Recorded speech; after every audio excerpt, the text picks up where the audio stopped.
ओम भट्टाचार्य हमारे नमस्कार। आज के विशेष अतिथि नयन रंजन सिन्हा हमारे साथ है। शाम के 6 बजे का समय हो गया। दिन भर की 6 बड़ी खबरों के साथ, खबरों के शिक्षण के साथ इंडिया सिटी लाइव के फेसबुक लाइव से आप जुड़ जाइए। शुरू हो गया हमारा आज का ये कार्यक्रम फेसबुक लाइव। इंडिया सिटी के फेसबुक लाइव से आप भी जुड़ जाइए, अपने कमेंट बॉक्स में अपना कमेंट लिखिए। शुरू करते हैं आज दिन भर की 6 बड़ी खबरों पर चर्चा। सबसे बड़ी खबर आज की जो सबसे बड़ी खबर है वो तो मकर संक्रांति ही है। मकर संक्रांति की आप सबको बहुत बधाई, शुभकामना। आप सबको इस उम्मीद के साथ कि आने वाला वर्ष, या चूंकि हम लोग इसको नया वर्ष भी कहते हैं, तो आने वाला वर्ष आपके लिए खुशियां लेकर आए, खुशहाली हो देश में और कोरोना भागे। इसी शुभकामना के साथ शुरू करते हैं आज की खबर। आज की खबर सबसे बड़ी यही है कि सियासी समीकरणों को गढ़ने की जो परंपरा रही है दही चूड़ा भोज के साथ बिहार में लगातार वर्षों से 26 सालों से जो परंपरा चल रही थी, वशिष्ठ नारायण सिंह और लालू प्रसाद यादव इसके वाहक थे। वो इस परंपरा को निभाते रहे थे। लालू प्रसाद यादव के आवास पर 10,000 से ज्यादा लोग दही चूड़ा के भोज में शामिल होते थे। और उसी तरह वशिष्ठ नारायण सिंह जो जदयू के प्रदेश अध्यक्ष रहे थे बहुत दिनों तक और राज्यसभा सांसद भी हैं जदयू के, उन्होंने इस परंपरा को शुरू किया। पहले वो दिल्ली में इसका आयोजन करते थे और बाद में जब वो बिहार की सियासत में आए तो बिहार में उन्होंने दही चूड़ा भोज का आयोजन शुरू किया था। तो लंबे समय से ये चल रहा था, लेकिन कोरोना के कारण इस बार दही चूड़ा भोज का कोई बड़ा आयोजन बिहार में नहीं हुआ। लेकिन इससे सियासत रुकी नहीं है। सियासी समीकरणों को गढ़ने की परंपरागत भोज का आयोजन तो नहीं हुआ, लेकिन सियासत हुई है। सबसे बड़ी सियासी खबर कांग्रेस से आई। दही चूड़ा भोज के मौके पर कांग्रेस में जहां 3 दिनों से मारपीट चल रही थी, जूतम पैजार हो रहा था, आज कांग्रेस के कद्दावर नेता अवधेश सिंह के घर पर चूड़ा दही भोज का आयोजन किया और वहां पर वो सभी नेता पहुंचे जो कल तक एक दूसरे को देखना नहीं चाहते थे और मारपीट की नौबत आ जाती थी। सब लोगों ने एक जुबान से कहा कि ये बातें तो होती रहती हैं, अब कांग्रेस को मजबूत करने के लिए आज से नई शुरुआत उनको करनी है। तो ये हुई कांग्रेस की सियासत, दही चूड़ा की सियासत। लेकिन तेज प्रताप लालू प्रसाद यादव के बड़े बेटे तेज प्रताप तो आखिर तेज प्रताप हैं, वो अपने अंदाज में दिखते हैं। तेज प्रताप पतंगबाजी के समय घुड़सवारी करते दिखे और जो कर्तव्यबाज लालू प्रसाद यादव के आयोजनों में भी आते रहे, पहलवान आए और भी तरह के साजो सामान के साथ देहात सुदूर देहात से गांव गंवई के जो कलाकार हैं वो सब आए। और तेज प्रताप का उनकी मकर संक्रांति भी कुछ अलग तरह की दिखी। इसके अलावा जदयू के कुछ पूर्व मंत्रियों ने, कुछ नेताओं ने, कुछ एमएलसी ने, सब ने अपने अपने आवास पर दही चूड़ा भोज का आयोजन किया। उसके साथ पूरे राज्यवासियों ने, किसी ने गंगा स्नान किया, किसी ने अपने आसपास की नदी पोखर में स्नान किया, सबने दान पुण्य किया। और आज जब सूर्य उत्तरायण हो गए, ये उम्मीद की जाने लगी है कि 3 दिनों से जो कड़ाके की ठंड पड़ रही है, सूर्य के उत्तरायण होने के बाद उससे थोड़ी राहत मिलेगी। या नयन रंजन सिन्हा जी हमारे साथ, मैनेजमेंट गुरु उनको कहते हैं, वो शिक्षाविद हैं और बड़े जानकार हैं। नयन जी, आज के इस दही चूड़ा भोज का की सियासत जो हुई वो तो हुई, लेकिन उसकी जो एक महत्व भी है। हम लोग वर्षों से ये मनाते रहे, वर्षों से ये हमारी परंपरा है, प्राचीन परंपरा है, हम लोग मनाते रहे हैं। तिल गुड़ और इसका आज खास महत्व है। सूर्य उत्तरायण हो उसका एक महत्व है। इसके बारे में अगर आप कुछ कहना चाहते हैं। आदिकाल से भारतवर्ष में ये परंपरा रही है कि हिंदी कैलेंडर के हिसाब से नए वर्ष के आगमन, और एक परंपरा ये भी है कि ये जो आज का दिन ऐतिहासिक इसलिए भी है कि एक तरह से खरवास आज खत्म हो रहा है। जितने तरह के मांगलिक कार्य, मांगलिक आयोजन अब आज के बाद से हम स्टार्ट कर सकते हैं। ये आज का दिन बहुत ही ऐतिहासिक है क्योंकि इस दिन लोग नए कपड़े पहनना, दान पुण्य करना, गंगा स्नान करना, नाना प्रकार के भोजन जिसमें दही चूड़ा, यहाँ के लोग चूड़ा दही से इसको संबोधित करते हैं। मेरा वास्ता मिथिला से है, मैं मिथिलांचल को प्रतिनिधित्व करता हूँ। तो मिथिलांचल में हम लोग चूड़ा दही नहीं, दही चूड़ा का भोज का आयोजन करते हैं। तो खूब सारा दही, तो दही चूड़ा गुड़, उसमें शक्कर की जरूरत नहीं पड़ती है। आज के दिन गुड़, तिल का लाई, तिल का लड्डू, इन सब चीजों का आयोजन करके लोग पहले तो दान पुण्य करते हैं, उसके बाद उसको ग्रहण करते हैं और उसके बाद खिचड़ी चोखा का भी आज बहुत ही अधिक महत्वपूर्ण माना जाता है। और हरी सब्जियों का ये मौसम है, तो बिल्कुल, मटर है, गोभी है, आलू है, बहुत तरह तरह की सब्जियां उस खिचड़ी में होती है, उसकी एक अलग सुगंध होती है। और सुबह में दिन भर तिल गुड़ की सौंधी महक से पूरा बिहार, कहते पूरा देश उससे महक रहा है। और बहुत उत्साह और उल्लास के साथ लोगों ने आज मकर संक्रांति मनाई। राज्य के दूसरे दूसरे हिस्सों, देश के दूसरे हिस्सों में इसी पर्व को अलग अलग नाम से जानते हैं। कहीं पर लोहड़ी मनाई जाती है जी। तो इस तरह से जहाँ भी बिहू, उधर असम की तरफ बिहू के समय, उधर पोंगल, ओणम, ये सब नए जो नया अनाज आता है, जो नया चावल की जो खेती हुई, उसका एक उत्सव भी, वो भी एक, ये हम कह सकते हैं कृषि प्रधान देश है हमारा, और इसलिए हमारे उत्सव में कृषि की जो नई फसलें आती हैं उसका भी समावेश होता है। वो उस सब का इस आयोजन में बहुत महत्व होता है। तो चलिए, बहुत खुशी और उल्लास के साथ लोहड़ी, ये क्षमा करें, मकर संक्रांति आज राज्य में मनाई गई। सियासी भोज तो नहीं हुए, लेकिन सियासत भी हुई। तेज प्रताप यादव ने कहा कि जल्दी ही राजद की सरकार बनने वाली है। उधर तेज प्रताप ने यह भी कहा कि बीजेपी की जो ये मंशा है, बीजेपी की का जो सपना है कि राजद का विलय हो जाएगा, वो उनका सपना ही रह जाएगा। ये तेज प्रताप की ओर से हुई बात। लेकिन मैं इसलिए कह रहा हूं सियासत की बात कि दूसरी तरफ सबसे बड़ी सियासत, मैं दूसरी खबर की ओर बढ़ रहा हूं, रुपेश हत्याकांड की ओर। रुपेश हत्याकांड सरकार की, कह सकते हैं, उसने सरकार की नींद उड़ा दी है। 48 घंटे का जो अल्टीमेटम सरकार ने दिया था पटना एसएसपी को, जो एसआईटी की टीम का वो उसको लीड कर रहे हैं, वो जांच कर रहे हैं, उनको ये अल्टीमेटम दिया गया था कि 48 घंटों में इसका खुलासा करें, नहीं तो उनको मुश्किल झेलनी पड़ेगी। लेकिन क्या हुआ, पुलिस के हाथ अब तक खाली हैं। अनुपम जी आपको बताएंगे कि पुलिस को कुछ अहम सुराग हाथ लगे हैं। एयरपोर्ट से लेकर और पुनाई चक तक कई जो सीसीटीवी कैमरे लगाए गए थे, उन कैमरों में ये देखा है कि कुछ मोटरसाइकिल सवार एक कार का पीछा कर रहे हैं। कभी वो आगे हो जाते हैं, कभी वो पीछे हो जाते हैं। ये कार वही है शायद जिसमें रुपेश सफर कर रहे थे। और वो जैसे ही घर पर पहुंचते हैं, पहले से घात लगाए 2 अपराधियों ने उन पर ताबड़तोड़ गोलियां चलाई। 6 गोलियां उनके सीने में उतारी गई। इसके पहले ये महत्वपूर्ण बात यह है कि रेकी की गई है बहुत खास तरीके से, और बिल्कुल टाइमिंग कितना सही था उनका कि जैसे ही वो ऑफिस से निकलते हैं उनका पीछा शुरू होता है, जैसे ही वो घर पर पहुंचते हैं पहले से घात लगाए लोगों ने उन पर हमला कर दिया। तो रेकी अच्छे से हुई है, बिल्कुल उसको कहते हैं पूरी तैयारी थी उसकी। और जैसा कि एडीजी ने, पुलिस के आला अधिकारियों ने कहा है कि वो तह तक पहुंच चुके हैं, जल्दी ही इसका खुलासा हो जाएगा। एक खास बात इसमें और है, उसमें पुलिस को अंदेशा है कि इसमें ठेकेदारी का मसला हो सकता है। रुपेश सिंह के भाई ठेकेदारी करते हैं और बड़ी बड़ी ठेके का काम उनको करते हैं। तो ये भी एक कयास, इसके जांच का बिंदु यह भी है कि कहीं एक ठेकेदारी के रंजिश में यह हत्या तो नहीं हुई, लेकिन सियासत इसमें जारी है। आज सुशील कुमार मोदी और बीजेपी के कई छोटे बड़े नेता उनके अंत्येष्टि में शामिल होने के लिए सारण पहुंचे। उसके साथ जदयू के हों, राजद के हों, विभिन्न दलों के लोग वहां पहुंचे। राज्य सरकार की ओर से सचिव लेवल के, प्रधान सचिव लेवल के 2 बड़े अधिकारी उनके अंत्येष्टि में शामिल होने गए। ये सब इसलिए हुआ कि कोई वो एक साधारण वो इंडिगो के स्टेशन मैनेजर ही नहीं थे, उनकी पहुंच थी और वो इतने मिलनसार थे कि मुख्यमंत्री से लेकर और छोटे नेता तक सब उनको व्यक्तिगत तौर पर जानते थे। तो कहीं ये उनकी पहचान, उनकी ठेकेदारी, उनके भाई के ठेकेदारी में कहीं उनको हेल्प मिल रहा था। और उस ठेकेदारी का पप्पू यादव ने तो ये कहा कि बड़े नेताओं के नाम इसमें आ सकते हैं, इसलिए उनकी हत्या की। अब देखिए पप्पू यादव जो कह रहे हैं, नयन जी और अनुपम जी आप दोनों इस पर बातचीत करें। रुपेश कुमार की हत्या का कोई राजनीतिक मसला है या कोई ऐसी पुरानी रंजिश है? क्या वो कोई ठेके को लेकर कोई रंजिश है? आपको क्या लगता है? पुलिस के हाथ तो अब तक खाली है, पुलिस कुछ कर नहीं पाई। राजनीतिक रंग मुझे इसमें दिख नहीं रहा है। राजनीतिक रंग के रूप में हम सिर्फ यही दे सकते हैं कि सरकार की ये विफलता है। निश्चित तौर पे कानून व्यवस्था, क्योंकि पटना बिहार की राजनीति का एक केंद्र बिंदु भी है और पूरे बिहार की राजधानी भी है।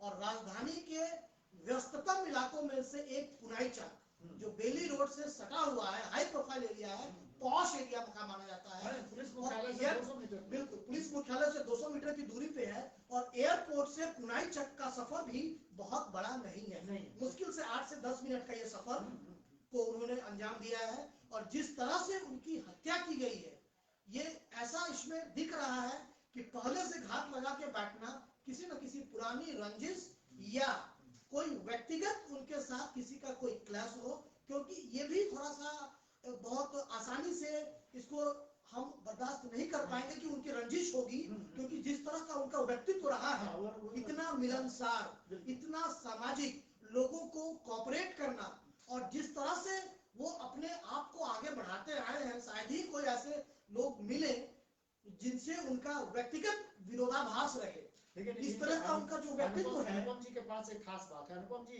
जैसा कि कल खबर हम लोग देख रहे थे, कल इसको जानकारी दे रहे थे, तो अपार्टमेंट में जब वो पहुंचते हैं, वहां वो गार्ड नहीं था।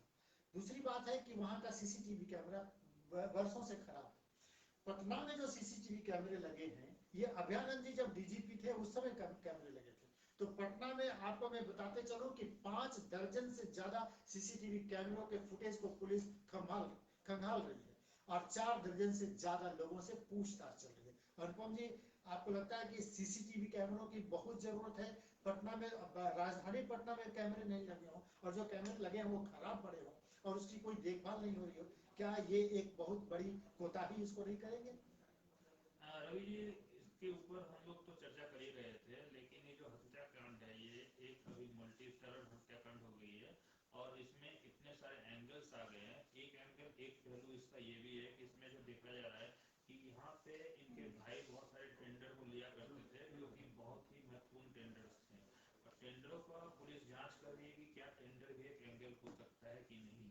अगर टेंडर एंगल निकलता है तो फिर जांच की प्रक्रिया दूसरे लेवल पे चली जाएगी, दूसरा मोड़ ले लेगी, और ये टोटल हत्याकांड एक साजिश के तहत हो सकता है। तो ये एंगल जो है पुलिस बहुत बखूबी से जांच कर रही है, इन हिंदियों पे जांच कर रही है, और इसके ऊपर चेकिंग हो रही है कि क्या ठेकेदारी ही मामला था जिसके कारण उनको गोली, क्योंकि आमतौर नॉर्मल आदमी को गोली नहीं मारी जाती है, हत्या नहीं किया जाता है, और जो इनका जो काम थे ऐसा कुछ नहीं था संगीन जिसके कारण इनको गोली मारा जा सके। लेकिन जो एंगल अभी पुलिस जांच रही है, एसआईटी की टीम जो जांच रही है, वो जांच रही है कि क्या इसमें दूसरा कोई केंद्र बिंदु है, दूसरा कोई एंगल है, और दूसरा एंगल जो अभी उभर के आ रहा है वो ठेकेदारी का एंगल लग रहा है। और ठेकेदारी में हम लोग जानते हैं कि किस तरह की घटनाएं होती है और कहां तक बात जाती है और कहां तक पहुंच सकती है। लेकिन मुश्किल सरकार की है। नीतीश कुमार इस पूरे मामले को बड़ी गंभीरता से देख रहे हैं। कैमरा का जो बात आप उठा रहे हैं, कैमरा बिहार में तो लगे तो सब जगह है, लेकिन सुचारू रूप से अगर काम कर रहे होते तो इतनी सारी वारदातें कभी नहीं होती।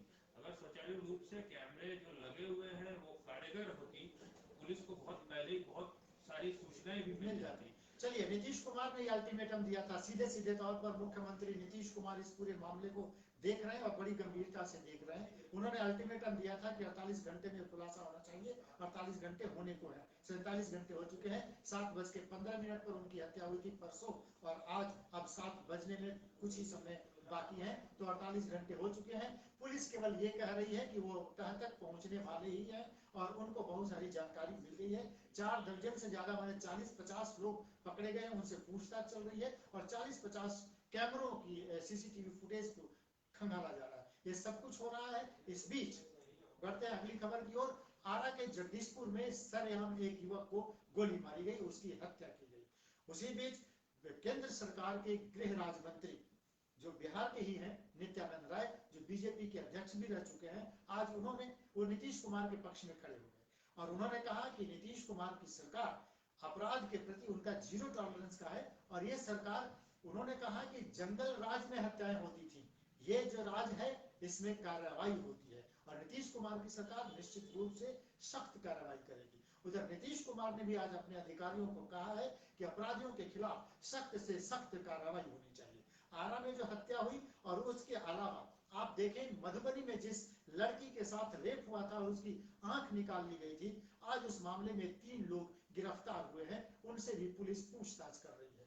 मुजफ्फरपुर में जो 5 लाख की लूट हुई है, पुलिस कह रही है कि उनकी तफ्तीश जारी है और जल्दी ही लुटेरों को पकड़ लिया जाएगा। ये सब कुछ हो रहा है केवल जल्दी कर लिया जाएगा, लेकिन हुआ कुछ नहीं। केंद्रीय गृह राज्य मंत्री नीतीश कुमार के पक्ष में खड़े हो गए हैं और वो कह रहे हैं कि ये सरकार बहुत कुछ कर रही है और सरकार जल्दी ही आपको रिजल्ट दिखाएगी। नयन जी, आपको लगता है कि ये नित्यानंद राय जी जो कह रहे हैं बीजेपी जदयू के बीच के खटास को खत्म करने की कोशिश है कि सचमुच में सरकार कुछ कर रही है? मुझे अफसोस होता है कि इस तरह के वरिष्ठ राजनीतिक विश्लेषक के रूप में नित्यानंद राय जी अपने आप को पहले रखे हुए थे और आगे की केंद्र सरकार के अहम ओहदे पे हैं गृह मंत्रालय में, और इस तरह से वो बयान दे रहे हैं जहां की बिहार में हत्या, लूट, बलात्कार इस तरह की घटनाएं लगातार बढ़ती जा रही है, और फिर भी वो ये आश्वासन दे रहे हैं कि नीतीश सरकार अपराधियों को अंकुश लगाने में कार्रवाई कर रही है। सिर्फ अभी घटनाएं दिख रही है, जमीनी स्तर पे कार्रवाई कुछ भी नहीं दिख रही है। सरकार बिल्कुल इसमें अंकुश लगाने में फेलियर है। कानून व्यवस्था कहीं से कुछ नहीं दिख रही है।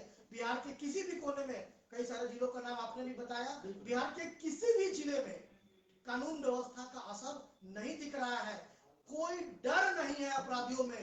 वो जब चाहते हैं किसी भी शहर के कि राजधानी के पॉश एरिया में, कहीं रिमोट एरियाज में, जहां मन उनकी इच्छा होती है वो किसी भी तरह की घटना, चाहे वो लूट हो, हत्या हो, बलात्कार हो, इस तरह की घिनौनी हरकत करके वो आराम से अपने आश्रम में बैठ जाते हैं, क्योंकि निश्चित रूप से उनके ऊपर राजनीतिक संरक्षण है। वरना अभी तक नीतीश जी इतने खराब मुख्यमंत्री नहीं थे। कहीं ना कहीं उनकी व्यवस्था झलक रही है। इन सारे तमाम राजनीतिक जो ये मुद्दे बन रहे हैं उसको पीछे करने की कोई कवायद है कि किसी भी प्रकार से हम लोगों का ध्यान भटका सके, क्राइम की तरफ ध्यान न ले जाकर हम आपस में ट्यूनिंग की तरफ बात करें, ताकि लोगों को ये लगे कि बीजेपी जेडीयू के बीच में सब कुछ अच्छा है, जो कि बिल्कुल भी अच्छा नहीं है। नेता विरोधी दल तेजस्वी यादव ने कल ही कहा था, एक ट्वीट किया था कि जब तक 50 हत्याएं, लूट और बलात्कार की घटनाएं मुख्यमंत्री सुन नहीं लेते तब तक उनको नींद नहीं आती। आज उनके बड़े भाई तेज प्रताप ने कहा कि नीतीश कुमार के हाथ से सत्ता बाहर निकल गई है, नीतीश कुमार अब सत्ता संभाल नहीं पा रहे, डबल इंजन की सरकार अब लड़खड़ा गई है और नीतीश कुमार को इस्तीफा दे देना चाहिए। उन्होंने ये भी भविष्यवाणी की कि खरमास के बाद तुरंत जल्दी ही राज्य में राजद की सरकार बन जाएगी। अब ये देखना दिलचस्प होगा कि ये राजनीति कौन सा मोड़ लेती है, लेकिन सूबे के लोग दहशत में जी रहे हैं, लोगों में हड़कंप है, और जिस तरह से ये आपराधिक घटनाएं बढ़ रही हैं, अपराधियों के हौसले जिस तरह से बुलंद है, वो सरकार के लिए मुश्किल तो खड़ी कर ही रहे हैं। आम जनता जो है परेशान है, हलकान है। बढ़ते हैं अगली खबर की ओर, वो राजनीति से इन्हीं खबरों के साथ जोड़ते हुए उमेश कुशवाहा जो नए जदयू के प्रदेश अध्यक्ष बने, उन्होंने कल जो परसों ललन सिंह ने कहा था कि अगर भूपेंद्र यादव चाहें तो राजद का विलय बीजेपी में हो जाएगा। इसी बयान को आगे बढ़ाते हुए जदयू के प्रदेश अध्यक्ष ने कहा कि खरमास बीत गया, अब बहुत जल्दी 1 से 2 दिनों में महागठबंधन टूट जाएगा। ये जदयू के प्रदेश अध्यक्ष उमेश कुशवाहा जो कल ही परसों प्रदेश अध्यक्ष बने हैं, उन्होंने कहा है कि महागठबंधन 1-2 दिनों में टूट जाएगा, बहुत जल्दी टूट जाएगा। आज जीतन राम मांझी ने भी एक ट्वीट किया। जीतन राम मांझी ने लोगों को याद दिलाया कि आज 14 तारीख है, कहाँ गए वो लोग जो कह रहे थे कि एनडीए की सरकार गिर जाएगी, उनको 14 तारीख की याद में दिला रहा हूँ। खरमास भी आज खत्म हो गया। तो जीतन राम मांझी भी एक बयान दे रहे हैं। उमेश कुशवाहा कह रहे हैं कि कल परसों तक महागठबंधन टूट जाएगा। तो क्या राज्य में कोई नया राजनीतिक समीकरण बन रहा है? अगर महागठबंधन टूटा तो उसमें कांग्रेस और राजद के विधायक टूटेंगे, कुछ वामपंथी विधायक भी वो भी टूटेंगे। वो किसके साथ जाएंगे? क्या ये फायदा नीतीश कुमार को मिलने जा रहा है? क्या ये फायदा बीजेपी को मिलने जा रहा है? क्या बीजेपी अब नई सरकार की तैयारी में है? क्या नीतीश कुमार अकेले सरकार बनाने की तैयारी में? सब संभावनाओं का द्वार इन्हीं बयानों के साथ खुल जाता है। अनुपम जी, आपको क्या लगता है? ये बार बार हम लोग ये बोल रहे हैं कि जो डबल इंजन की सरकार है उसमें जो खटास आ चुकी है, और खटास जो दिख रही है वो काफी दिनों से दिख भी रही है, और राजद का बार बार संकेत भी आ रहा है कि हो सकता है इस खटास के कारण डबल इंजन सरकार गिर भी सकती है। लेकिन फिर बीजेपी खेमे से खबर आती है कि राजद के कई नेता बीजेपी में जुड़ने वाले हैं और जो महागठबंधन है वो टूटने वाला है। कांग्रेस के 11 विधायकों का खबर आता है कि वो टूट के हो सकता है कि जेडीयू में विलय कर सकते हैं। तो इस तरह की जो बयानबाजी, जो राजनीतिक बयानबाजी है, ये तो काफी दिनों से चल रही है। लेकिन नयन जी इन चीजों पर, नयन जी की नजर बहुत तीखी रहती है। नयन जी इन चीजों को समझते हैं। नयन जी हमारे साथ, आप बताइए कि ये फायदा किसको होने जा रहा है? क्या कांग्रेस को, ये क्षमा करें, बीजेपी को होगा, नीतीश कुमार को होगा? आपको क्या लगता है? देखिए, निश्चित तौर पे इससे फायदा किसी को होता दिख नहीं रहा है, और सबसे बड़ा नुकसान बिहार की जनता को ही दिख रहा है। बिहार की जनता चुनाव से पहले भी ग्रसित थी, चुनाव के दौरान भी ग्रसित हुई, चुनाव के बाद आज भी ग्रसित है। एक स्वच्छ सरकार, कंप्लीट मैंडेटरी की सरकार देने के बावजूद बिहार के लोग अभी भी इस दहशत में जी रहे हैं कि पता नहीं कल का सूरज हम देख पाएंगे कि नहीं, क्या उनके साथ कोई घटना ना घट जाए। राजनीतिक में एक मुद्दा सबसे ये चीज रहता है कि राजनीति को कहते हैं ये संभावनाओं का खेल है। बिल्कुल। तो किसी भी संभावनाओं से कभी इनकार नहीं किया जा सकता, क्योंकि कभी भी जो दूर विरोधी होते हैं वो बड़े अच्छे मित्र हो जाते हैं, और जो बड़े अच्छे मित्र होते हैं वो उनके साथ कटुता वाला संबंध हो जाता है। बहरहाल बिहार की जो वर्तमान स्थिति है, इस पर मेरी इंडिया सिटी लाइव के माध्यम से केंद्र सरकार से ये मांग है कि बिहार में आगामी इस तरह के जो माहौल दिख रहा है, इस परिस्थिति में लोग विधायक खरीदने, लोग विधायक को तोड़ने में लगे हैं, तो बेहतर यही है कि बीजेपी एक निष्पक्ष रोल निभाते हुए इस चीज पर ध्यान दे, और अगर आवश्यकता पड़े तो सरकार को बर्खास्त करके, चूंकि यहाँ कानून व्यवस्था कतई नहीं है, राष्ट्रपति शासन के हवाले बिहार को करे, ताकि कम से कम कानून व्यवस्था मजबूत हो सके। चलिए, नयन जी ने राष्ट्रपति शासन की मांग कर दी है। हॉर्स ट्रेडिंग बिहार में इसकी संभावना ज्यादा है, उसको रोकने के लिए सरकार को कोई कदम उठाना चाहिए। सब है। मैं आपको याद दिलाते चलूं, शाम 6 बजे हर रोज हम लोग फेसबुक लाइव से जुड़ जाते हैं। इंडिया सिटी लाइव के फेसबुक लाइव से आप जुड़े हुए हैं। दिन भर की 6 बड़ी खबरों के साथ हर रोज शाम को हम लोग फेसबुक लाइव से जुड़ते हैं। कुछ लोग हमारे कार्यक्रम को अभी देख रहे हैं। मैं ये मनोज जदियासी और गुलजारा कुमार, ये आपको बहुत धन्यवाद जो आप देख रहे हैं। आपने हमारे इस कार्यक्रम को पसंद किया है और आपका आशीर्वाद हमें रोज मिलता है। आपसे आग्रह है, हमारे कार्यक्रम को देखते रहिए।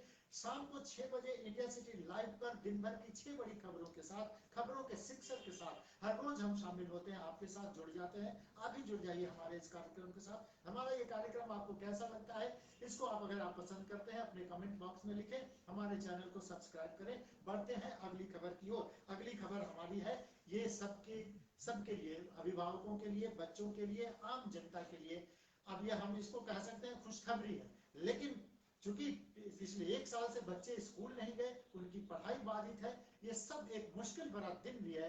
हर रोज इंतजार रहता है कि कब स्कूल खुलेंगे, कब बच्चे स्कूल जाएंगे, लेकिन स्कूल भेजने में भी खतरा है। राज्य सरकार ने ये फैसला लिया है कि जूनियर क्लासेस जो है वो 18 जनवरी से, जो तय हुआ था कि 18 जनवरी से स्कूल खुल जाएंगे, अभी ये स्कूल खुलने वाले नहीं हैं। 26 जनवरी के बाद राज्य सरकार एक बैठक बुलाएगी और उस बैठक के बाद ये निर्णय लिया जाएगा कि स्कूल कब से खुलेंगे। चूंकि कोरोना का वैक्सीन भी दिया जाना है, स्कूलों में, अस्पतालों में उसके सेंटर बनाए गए हैं। कोरोना वैक्सीन दिए जाने के बाद ही सरकार ये तय करेगी कि स्कूल कब से खुलेंगे। तो ये पहले से जो तय था, और ये एक अफरा तफरी थी कि 18 जनवरी से स्कूल खुलने जा रहे हैं, तो जूनियर क्लासेस के स्कूल अभी नहीं खुलेंगे। नयन रंजन सिन्हा हमारे साथ हैं, शिक्षाविद हैं, वो बच्चों को पढ़ाते भी हैं। तो आपसे मैं जानना चाहूंगा, ये आपके इंस्टीट्यूट में बच्चे आ रहे हैं, क्या संख्या है उनकी, और आ रहे हैं तो वहाँ पर क्या, किस तरह की गतिविधि है, कितना खतरा है बच्चों का स्कूल? देखिए, सबसे पहले तो हम लोगों ने उनको बुलाने से पहले जो सरकार के आवश्यक गाइडलाइंस हैं उसके तहत डॉक्यूमेंट भी सबमिट कराया, कोविड निगेटिव जांच का रिपोर्ट भी उन्होंने सबमिट किया। बावजूद इसके बहुत मुश्किल से 10% ही उपस्थिति देखी जा रही है। अभी भी गार्जियन के फोन आते हैं मुझे, बच्चों के कॉल आते हैं, उनके ईमेल्स आते हैं, उनके वो साफ उनका क्वेरी झलकता है कि सर ऑनलाइन क्लासेस बंद हो जाएंगे क्या, सिर्फ ऑफलाइन क्लासेस ही हमें करने होंगे। सरकार ने अभी कहीं से ये गाइडलाइंस नहीं दिया है कि सिर्फ और सिर्फ ऑफलाइन क्लासेस ही चलना है, इसलिए हम लोग ऑनलाइन और ऑफलाइन दोनों क्लासेस कई सारे शिक्षण संस्थान प्रोवाइड करा रहे हैं। और ये मैं स्पष्ट कर दूं इंडिया सिटी लाइव के माध्यम से कि ये गार्जियन को, बच्चों को एक ऑप्शन दिया गया है, कतई मैंडेटरी नहीं है। अगर आप सुविधाजनक स्थिति में हैं तो आप ऑफलाइन क्लासेस करिए, वरना आपके लिए ऑनलाइन क्लासेस भी साथ साथ चल ही रही है। सरकार ने कतई इसके लिए मापदंड नहीं दिया है कि ऑनलाइन क्लास बंद करके आप ऑफलाइन क्लासेस कीजिए, परंतु जिस तरह से ये खतरा निश्चित रूप से है कि तमाम उपायों के बावजूद जब इतने लंबे समय के बाद छात्र छात्राएं मिलते हैं तो निश्चित रूप से उनके बीच में एक इमोशनल रिलेशनशिप होता है, एक अटैचमेंट होता है। वो कितना भी हम मना कर पाते हैं लेकिन फिर भी कहीं ना कहीं खतरे के बादल निश्चित रूप से है, वो सुरक्षित नहीं। और अभी तो बड़े बच्चों की स्कूल खुली है, 9वीं से 12वीं, और कोचिंग संस्थान कॉलेज खुले हैं, उसमें भी इस बंदिश के साथ खुले हैं कि 50% उपस्थिति ही होनी चाहिए। तब भी बच्चों की उपस्थिति 5 से 7% ही है। लेकिन अनुपम भट्टाचार्य हमारे साथ है। कल हम लोग बातचीत कर रहे थे, अनुपम जी की बेटी पटना के स्कूल में पढ़ती है, उनको एक सूचना मिली थी, नोटिस मिली थी कि 18 जनवरी से बच्चों को स्कूल आना है। अनुपम जी की चिंता जरूर है कि बेटी को स्कूल भेजे या नहीं भेजे। और इसके साथ जैसा कि नयन जी कह रहे हैं कि बच्चों के बीच एक इमोशनल अटैचमेंट होता है। बच्चे तो आखिर बच्चे हैं, बड़े हो या छोटे, सभी बच्चे जब मिलते हैं तो गले मिलते हैं, एक दूसरे के साथ खेलते हैं, एक दूसरे का टिफिन शेयर करते हैं, एक बेंच पर बैठने की कोशिश करते हैं, ये सब करते हैं। आधी वो रहेगी उपस्थिति, तब भी बच्चे चाहते हैं कि एक दूसरे के साथ मिलजुल कर रहे हैं, साथ में बैठे, खेलें, खाएं, ये सब करेंगे बच्चे। तो उनका स्कूल जाना कितना खतरनाक है, अनुपम जी इसको ज्यादा महसूस करते हैं। अनुपम जी, आपको क्या लगता है, बच्चों को स्कूल भेजना चाहिए? देखिए, कोरोना का जो काल है बच्चों के लिए ज्यादा संक्रामक है। ऊपर से ठंड की यहाँ पे जो समस्या है, तो बिहार में ठंड का जो दस्तक है, दिन ब दिन ठंड बढ़ती जा रही है, और ठंड का जो टेम्परेचर का जो फॉल है वो दिन ब दिन गिरती जा रही है। तो इससे क्या होता है कि जो नॉर्मल जो आपका जो हेल्थ है बच्चों का, वो तो डिटोरिएट होता ही है। सर्दी, खांसी, जुकाम, ये आम परेशानी से जो पेरेंट्स है वो गुजरते हैं। इसके साथ अगर कोरोना की दस्तक फिर से हो गई, दोबारा दस्तक हो बड़ी गई, मुश्किल हो जाएगी। तो बड़ी मुश्किल हो जाती है पेरेंट्स को बच्चों को संभालना। और उसके ऊपर अगर स्कूल खुल जाता है तो बच्चों का जो एक इमोशनल अटैचमेंट, जो हमारे साथी बोल ही रहे थे कि इमोशनल अटैचमेंट रहता है, तो बच्चे एक दूसरे से मिलने के लिए बहुत दिन बाद मिलते हैं, तो एक दूसरे से मतलब क्लोज चले जाते हैं। जो प्रोटोकॉल्स है वो मानना कहीं ना कहीं इमोशन वहाँ पे खड़ा कर देता है, दरार खड़ा कर देता है। तो इससे होता है कि बच्चे बच्चे हैं, बच्चों को तो आप प्रोटोकॉल्स और गाइडलाइन से बांध नहीं सकते हैं। तो अगर ये ऑफलाइन क्लासेस बच्चे शुरू कर देते हैं तो ऑब्वियसली पेरेंट्स भी चिंता में पड़ते हैं, टीचर्स भी चिंता में पड़ते हैं, और स्कूल को भी चिंता और 2 दिन पहले मिलर हाई स्कूल के एक शिक्षक कोरोना पॉजिटिव पाए गए हैं, उसके बाद चिंता और बढ़ गई है। बिल्कुल। और इसमें अगर शिक्षक ही पॉजिटिव पाए जाते हैं तो जो गार्जियंस है उनकी टेंशन और बढ़ जाती है। तो इससे तो बेटर है कि आप ऑनलाइन क्लासेस को ही जारी रखें और ऑफलाइन क्लासेस वैक्सीनेशन के बाद स्टार्ट किया शुरू करें। बिल्कुल, कोरोना का जो टीका दिया जा रहा है उसके बाद ही 26 जनवरी के बाद सरकार कोई बैठक करेगी, और उसके बाद ये तय होगा कि बच्चों के स्कूल खुले या न खुले। तो 8वीं तक के बच्चे, जो 1 से 8वीं तक के बच्चे हैं, उनका स्कूल अभी नहीं खुलने वाला है। नयन जी, आप कुछ कह रहे हैं? मेरा सरकार से एक अनुरोध है कि अभी के हालात को समझते हुए सरकार में, प्रशासन में बैठे लोग इस बात को गंभीरता से लें कि कम से कम, अब ये साल तो निकल ही गया, तो कम से कम मार्च तक, ताकि उससे सर्दी भी खत्म हो जाए, अप्रैल से नए सेशन की शुरुआत होती है, उस समय वो इस तरह की प्रक्रिया को आगे बढ़ा सकते हैं ऑफलाइन क्लासेस की। लेकिन कम से कम मार्च तक हमें सावधानी बरतनी होगी। संभवतः मार्च तक कोरोना वॉरियर्स को टीका देने का भी काम पूरा हो जाएगा। उसके बाद स्कूली बच्चों को पहले प्राथमिकता रखते हुए, ताकि वो देश के भविष्य है, उनको बहुत लंबे समय तक हम घरों में भी नहीं रख सकते हैं। आने वाले समय में वो देश के भविष्य है, और उन भविष्य को पहले हमें सुरक्षित करना होगा। कोरोना का वैक्सीनेशन देने के बाद ही हम उनको स्कूल की तरफ प्रस्थान करें, तो ये सरकार के लिए भी और जनता के लिए भी बहुत ही प्रशंसनीय होगा। तो चलिए, इस महत्वपूर्ण सवाल के साथ कि क्या बच्चों को स्कूल भेजना सुरक्षित है, निश्चित रूप से अभी सुरक्षित नहीं है, और इसीलिए सरकार ने यह फैसला लिया है कि 18 जनवरी से जो चर्चा थी कि बच्चों के स्कूल खुल जाएंगे, वो नहीं खुलेंगे। अब उसके लिए एक अलग से बैठक होगी, वो 26 जनवरी के बाद होगी, और उसके बाद यह तय होगा कि बच्चों के स्कूल खुले या नहीं खुले। बढ़ते हैं आखिरी खबर की ओर। शीतलहर की चर्चा जरूरी है, क्योंकि वो कोरोना के साथ, बच्चों के स्कूल जाने के साथ और हमारे आम जनजीवन के साथ जुड़ी हुई खबर है। पिछले 3 दिनों से पटना में कड़ाके की ठंड पड़ रही है। मौसम विभाग का कहना है कि अगले 2 दिनों तक शीतलहर, जिसको कोल्ड वेव कहते हैं, उसकी स्थिति बनी रहेगी। पश्चिम से आने वाली पछुआ ठंडी हवाएं जो है वो कनकनी बढ़ाए हुए हैं, और हाड़ कपा देने वाली ठंड अभी पड़ रही है। ऐसे हालात में ब्रेन स्ट्रोक जैसे, सांस की तकलीफ जैसे, और जिनको सांस लेने में तकलीफ हो रही है, जिन और खासतौर पे बुजुर्गों को ब्रेन स्ट्रोक की बीमारी ज्यादा हो रही है, तो अस्पतालों में इस तरह के मरीज ज्यादा बढ़ गए हैं। तो ऐसे में ठंड से बचने की जरूरत है। मौसम विभाग का कहना है कि पश्चिम से आने वाली जो सर्द पछुआ हवाएं हैं उनके कारण देश के मैदानी इलाकों में अगले 3 दिनों तक कोल्ड वेव की स्थिति बनी रहेगी। तो सबसे ज्यादा जरूरत है बच्चों को और बुजुर्गों को बचाने की। तो आप सबसे आग्रह है कि अपने बुजुर्गों को, अपने बच्चों को बचाइए। ठंड से बचाने के जो एहतियात के तौर पर जो इंतजाम हो सकते हैं वो सब करिए। सरकार की ओर से ये कहा गया है कि जगह जगह अलाव जलाए जा रहे हैं, लोगों को ये बताया जा रहा है, कुछ गाइडलाइन भी जारी हुआ। आज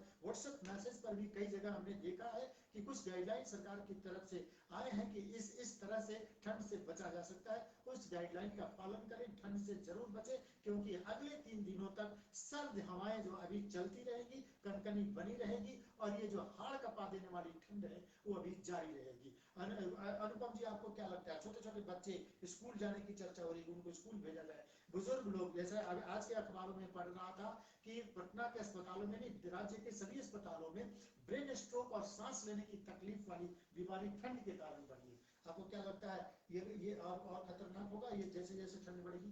देखिए, ठंड का जो मौसम है वो हर साल आता है, और ठंड का जो समय है उसमें ठंड पड़ेगी, और ये नॉर्मल है, कोई एबनॉर्मल चीज है नहीं। तो अगर मौसम अपना जो करवट लेती है वो तो मौसम अपना समय के हिसाब से करवट लेगी ही, लेकिन एहतियात के तौर पे जरूरत है कि जो बच्चे हैं, जो बुजुर्ग हैं, वो अपना जो मतलब सुरक्षा जो रहता है, जो ठंड से बचने का, वो कारीगर उपाय किए रहे। और क्योंकि कोरोना का भी डर सता रहा है, कोरोना भी गया नहीं है, तो सतर्क रहने का जरूरत है, सभी को सतर्क रहे, स्पेशली बच्चे और बूढ़े जो है वो लेकिन एक और परेशानी हो रही है, जो कुहासा है, सुबह में धुंध है, और आप देखिए 50 मीटर से 100 मीटर की पानी वो जो है विजिबिलिटी जो है वो उतनी है, 100 मीटर से ज्यादा आप देख नहीं पा रहे 50 मीटर। ऐसे में सुबह सुबह सफर करने वालों के लिए भी खतरा है। तो अगर ज्यादा जरूरी नहीं हो तो घरों से बाहर गाड़ियों से सुबह में न निकले, रात में कोई सफर न करे। ये सब एहतियात बरतना जरूरी है। बहन जी, आप कुछ कहना? एक चीज मैं इसमें ऐड करना चाहता हूँ। अमूमन हम लोग देखते हैं कि हमारे यहाँ की जो सर्दी होती है वो लगभग 15 दिसंबर से 15 जनवरी तक की होती है, लेकिन इस बार हम लोगों को ज्यादा सावधानी बरतने की जरूरत है, क्योंकि रियल सर्दी 10 तारीख के बाद ही शुरू हुई है। तो निश्चित तौर पे 15 फरवरी तक का जो समय होगा वो हमारे लिए बहुत महत्वपूर्ण होगा। उस समय तक हम लोगों को बहुत ज्यादा एहतियात बरतने की जरूरत है, खासकर बुजुर्गों को, बच्चों को इन चीजों से बचाना हमारी सबसे पहली प्राथमिकता होनी चाहिए। ठंड लग जाती है तो डिहाइड्रेशन भी हो जाता है बच्चों को, ये भी होता है। ठंड के कारण लोग अभी पानी का प्रयोग भी कम कर रहे हैं। जितना 5 से 6 लीटर डॉक्टर साहब प्रेस्क्राइब करते हैं कि एक स्वस्थ व्यक्ति को पीना चाहिए, लेकिन अमूमन ठंड के दिनों में इस मेजरमेंट को फॉलो करना कहीं ना कहीं मुश्किल बड़ा कदम होगा। वो ठंड लग जाती है, किसी को कान में लग जाती है, किसी को आंख में लग जाती है, ठंड कहीं भी लग सकती है। तो इससे बचने की बहुत ज्यादा जरूरत है। टोपी पहने, मफलर का यूज करें, गर्म कपड़े पहने। बच्चे अगर बाहर निकल रहे हैं तो उनको पूरी तरह से तैयार करके ही बाहर निकले। ज्यादा जरूरी न हो तो सुबह में और रात में सफर न करें। ये सब तैयारी करें, क्योंकि ये ठंड अभी रहने वाली है। उसके साथ ही इस खबर के साथ कि 344 कोरोना के पॉजिटिव केस आज भी बिहार में मिले हैं। कोरोना अभी गया नहीं है, कोरोना से डरने की जरूरत है। कोरोना का वैक्सीन जरूर पटना पहुंच गया है, 5.5 लाख डोज पटना आया हुआ है, और आज भी कुछ आया स्पाइस एयरवेज की उससे विमान से। लेकिन ये सब डोज फ्रंट लाइन वर्कर्स और हेल्थ वर्कर्स को दिया जा रहा है। उसके बाद ही आम जनता का समय आएगा। जिन 27 करोड़ लोगों को देना है वो 50 वर्ष से अधिक उम्र वाले हैं और जो गंभीर बीमारियों से जूझ रहे हैं, उनको दिया जाएगा। आम जनता तक, हम तक और आप तक कोरोना का वैक्सीन पहुंचने में अभी बहुत समय है। इसलिए जरूरी है कोरोना से डरिए, और कोरोना के लिए जो जरूरी उपाय बताए गए हैं वो सब करिए। मास्क पहनिए, हाथों को धोइए, लोगों से दूरी बनाए रखिए, ये सब करिए, क्योंकि कोरोना अभी गया नहीं है। इसी के साथ समाप्त होता है हमारा आज का ये कार्यक्रम Facebook live. India city live पे फेसबुक लाइव का ये समय अभी खत्म हुआ। कल फिर इसी समय हम सब आपसे जुड़ जाएंगे। आप सबको बहुत बहुत धन्यवाद।